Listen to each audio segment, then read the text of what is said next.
Hello and welcome to the Irish History Podcast. My name is Finn Dwyer. Now they say a picture is worth 1,000 words, but in this show I'm going to try and reverse engineer that phrase and see if 1,000 words can conjure up a decent picture. The focus of the show is the incredible fortification of Conwy Castle in northern Wales. Now you've probably heard me talk about it a bit in the show before. I love Conwy. It's really spectacular. Last week I organised a trip to the castle for listeners who support the show, and while I was there I recorded this episode for you tuning in from home. I took a mic and walked along the walls of the medieval town of Conwy and then through the 750-year-old castle. Along the way I tried to use the sounds of the spaces, the buildings, the walls and towers to convey not only the gripping story behind the immense fortification of Conwy, but also to describe what it looks like today and explain how its defences worked back in the Middle Ages. Now, if you do want to see pictures of what the castle looks like today, I have posted some at patreon.com/Irish podcast. That post isn't locked, so you don't need to be a supporter to check it out. You can see those images right now at the link in the show notes below. Finally, I want to thank all the supporters who came on the Conwy trip. It was a really great weekend. I had such a fun time. If you're a supporter, keep an eye out for the next trip. I have a few ideas in the pipeline for something in early 2023. I really hope you can join me. Sound on this episode was by Kate Dunlea. Now, let's head to Conwy. So it's a Sunday morning here in Conwy and I'm watching the sun rise over the castle. And I'm walking along the town walls of medieval Conwy. And before I bring you into the castle later on, I'm just going to explain a little bit of the history of this part of the world while I'm walking along these walls. They're really spectacular.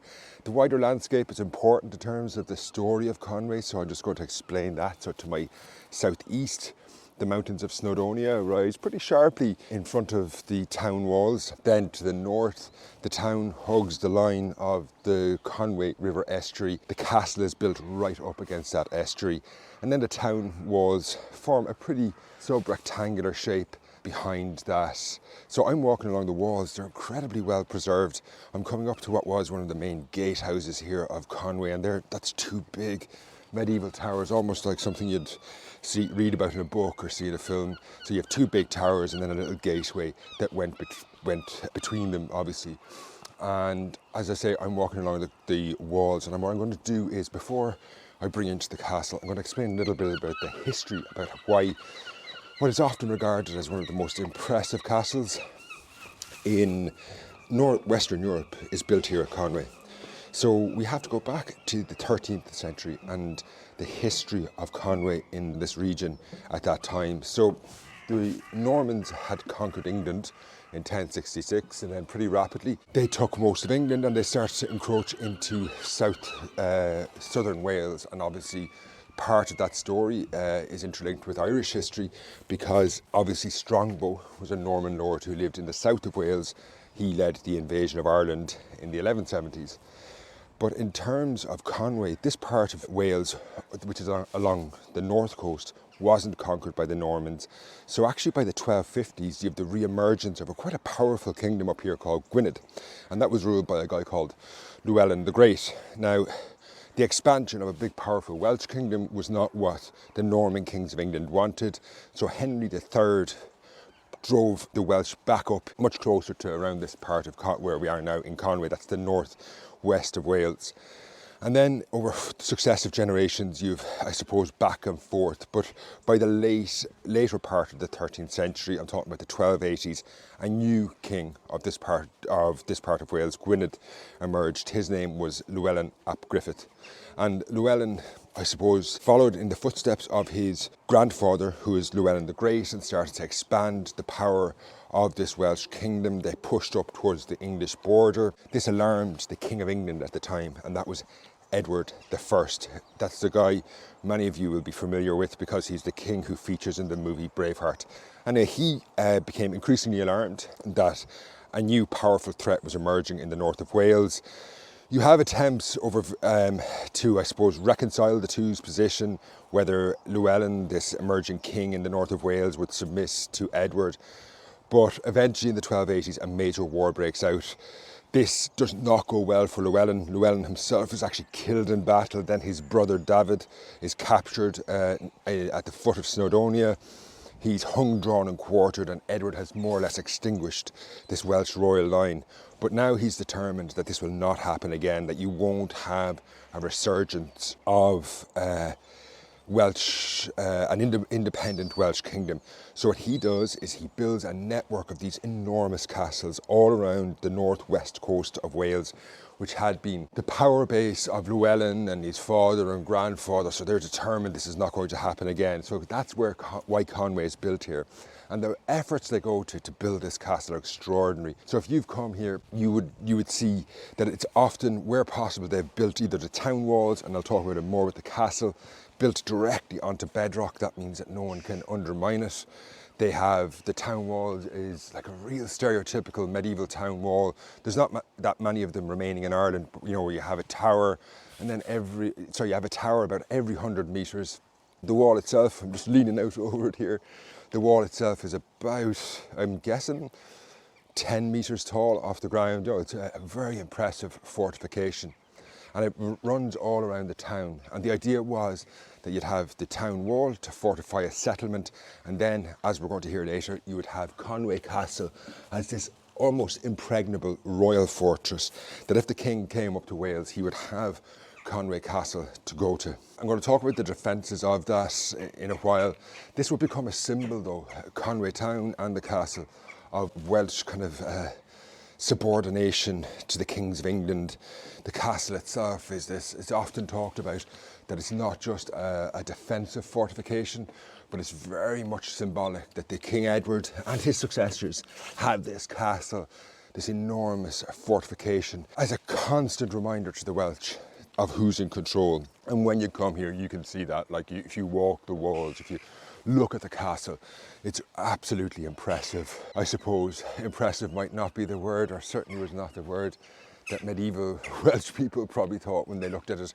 It's much more imposing, I think, to a degree terrifying, I suppose, if you're hoping to break free of domination from London. Within the walls then a town is built, and the idea of that town is to attract English settlers. So not dissimilar to what goes on in Ireland, they offer very good terms and rights to these settlers to bring them in. The idea is to make a little bit of England here in the north coast of Wales.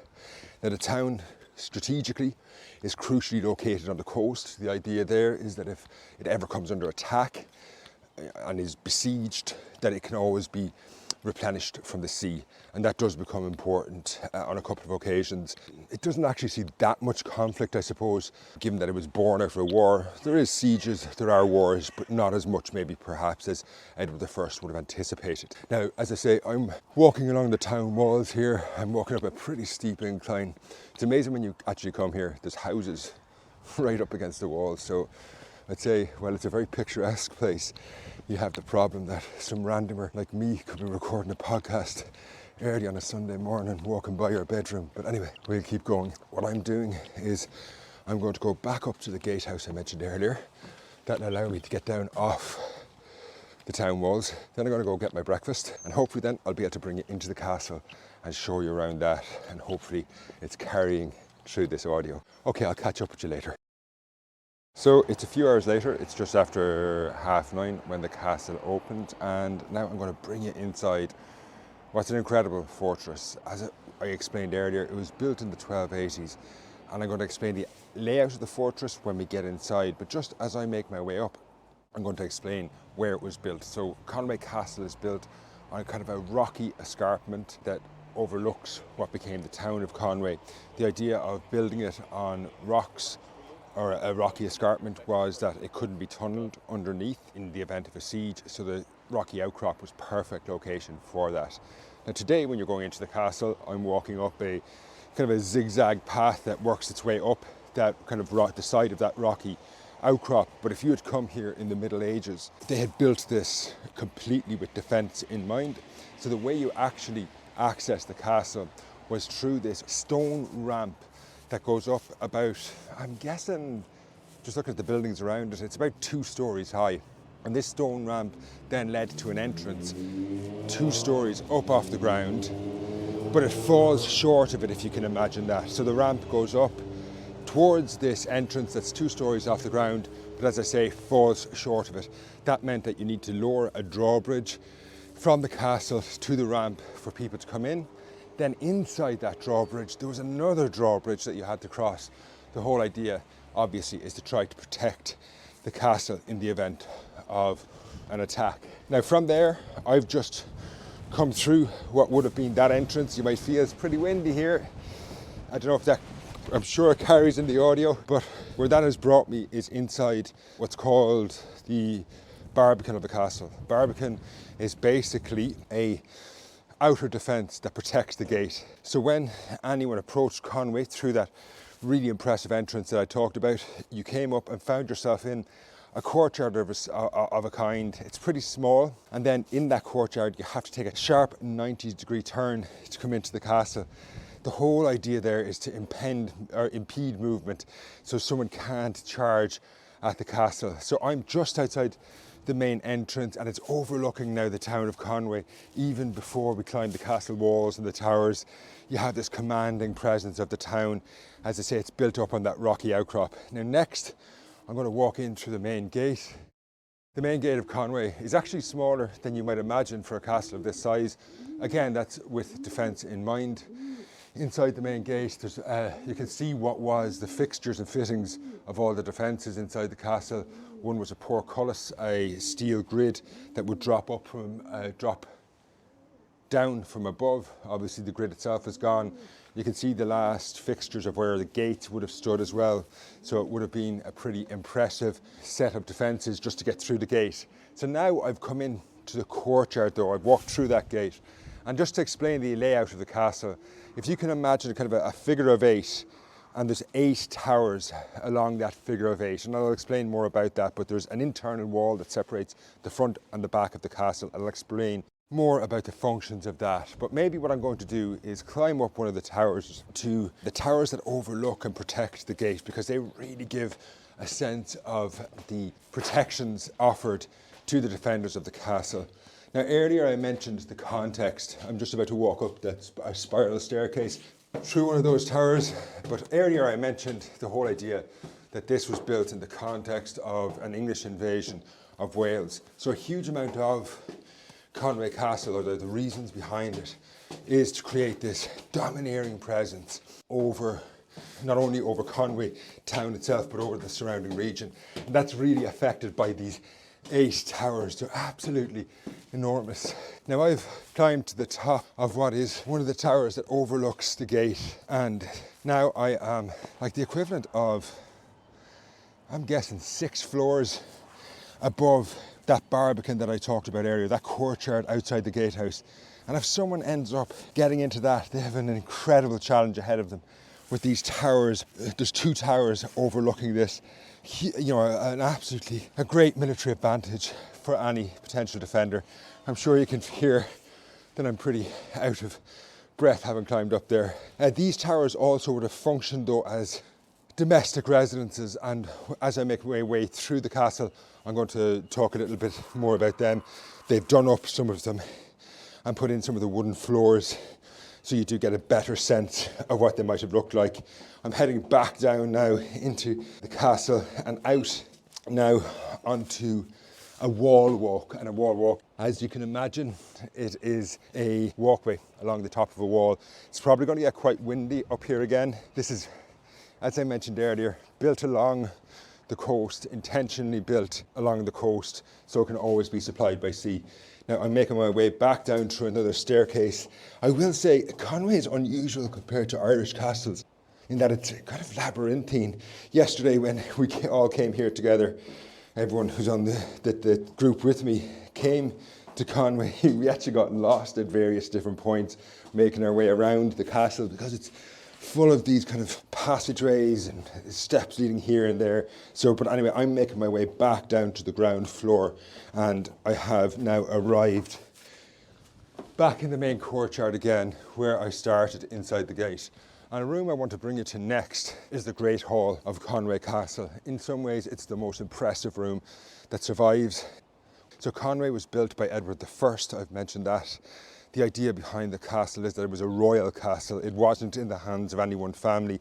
It's very much about establishing the influence, power, control of the kings of England over this part of Wales. So as part of that, they have a great hall. This is where obviously a king could hold court, and indeed they did. So I've just come into it now. This is completely exposed to the elements today, the Great Hall. But back in its prime, you do get a sense of what this must have been like when Edward I was here. We do know another king, Richard III, also spent time in Conwy, what this must have been like. So today there is one huge stone arch left that supported the roof.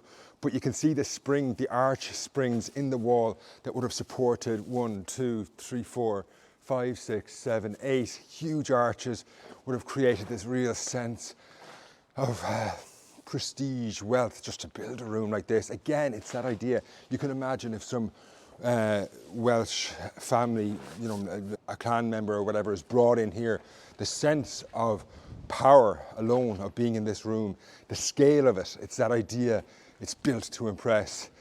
In terms of this room, it's maybe a little unusual in terms of what we expect in medieval castles, in that it does have broader windows.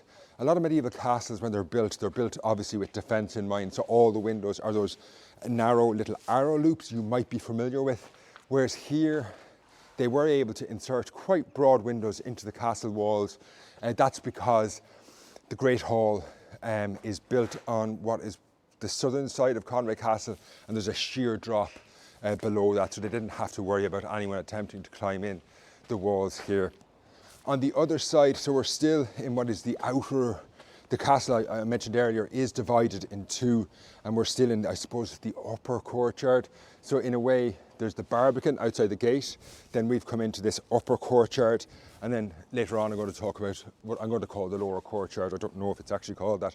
But up here as well, there would have been buildings used as stables. You can see the footprint of them is all that's left. Most of the buildings itself are gone. Maybe they would have been built out of wood. Obviously, the only thing that's going to survive the 700 years, 750 years this castle has survived is only going to be the stone buildings.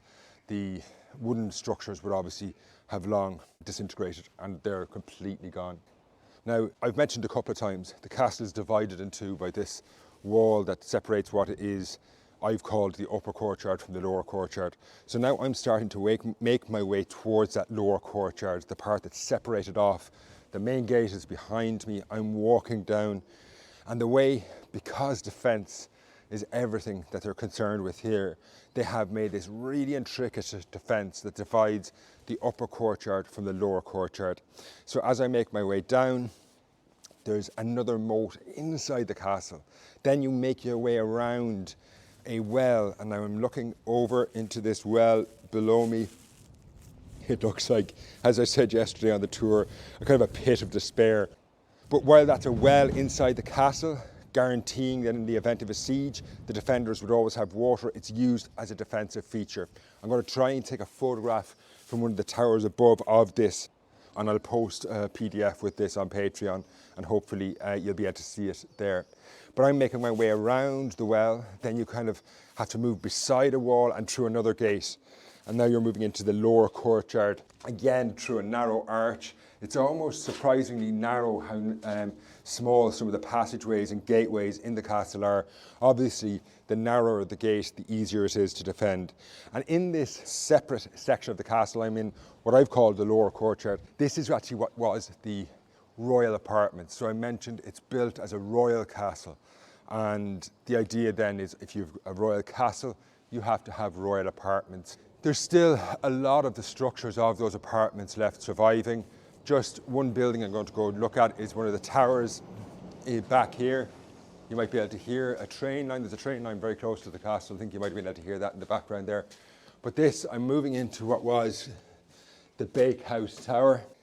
And in here, there's actually the remains of this incredible bread oven. It must have baked absolutely amazing bread. It has a chimney incorporated into it that would have carried, obviously, smoke up and it will go right up through. I'm in the bottom of a tower here, so there's 1, 2, 3, 4 floors above us, and this incredible oven was incorporated into the lowest floor of that.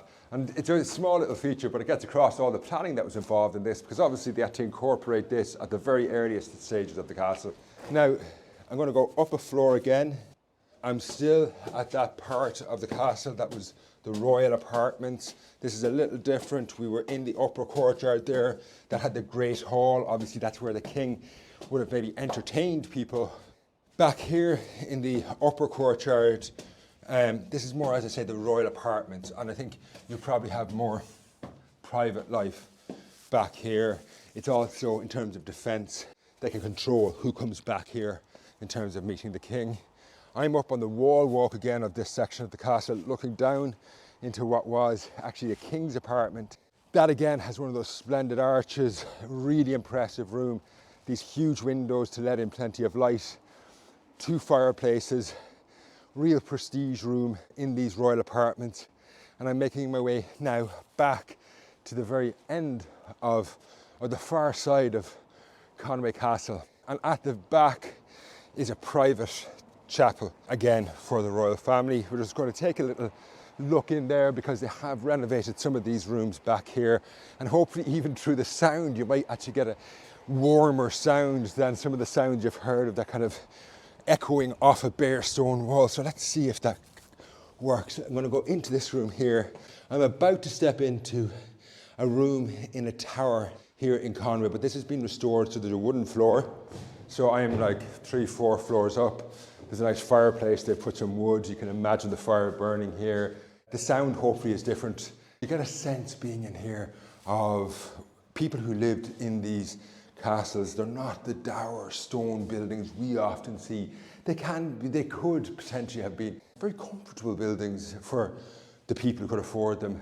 Up here on the 3rd floor of this tower, the room isn't that big. There's a big open fireplace. You can imagine maybe if there was a tapestry on the wall, that would have helped warm the room. Then there is also quite a large window that allows in a lot of light, because obviously we're up here, it's like, I don't know how, 7, 8, 9 floors up off the river below.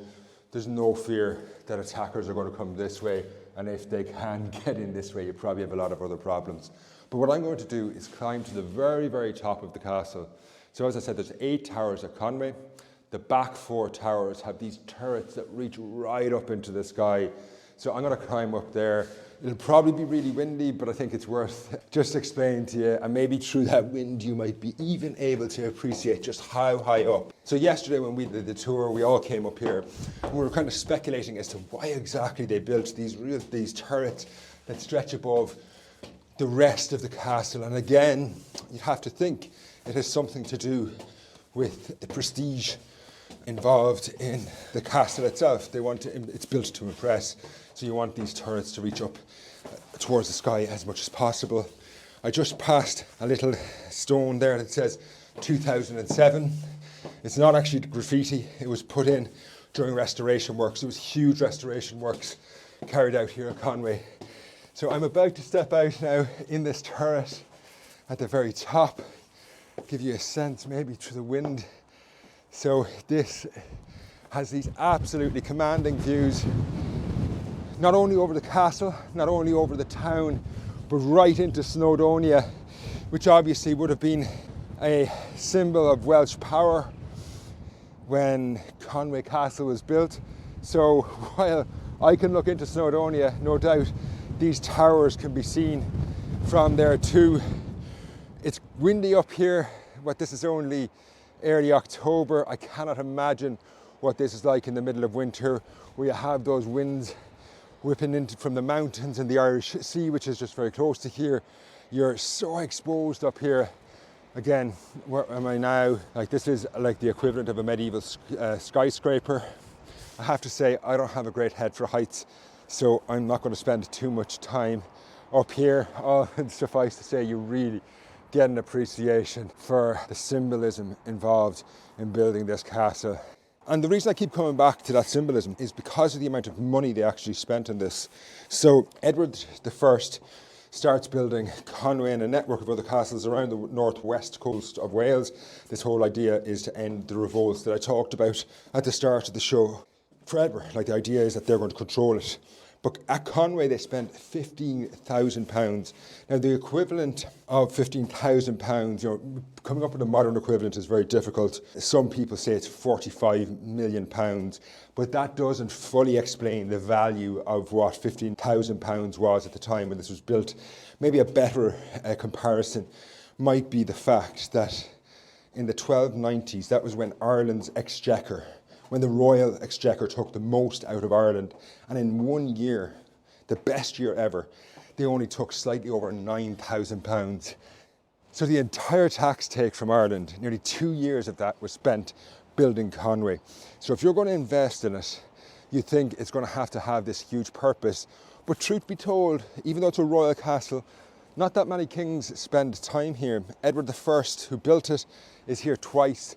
Once he's trapped here in 1294 after a rebellion, probably a rebellion actually that's linked to an Irish rebellion. There may have been some level of contact between the Welsh and the Gaelic Irish at that point.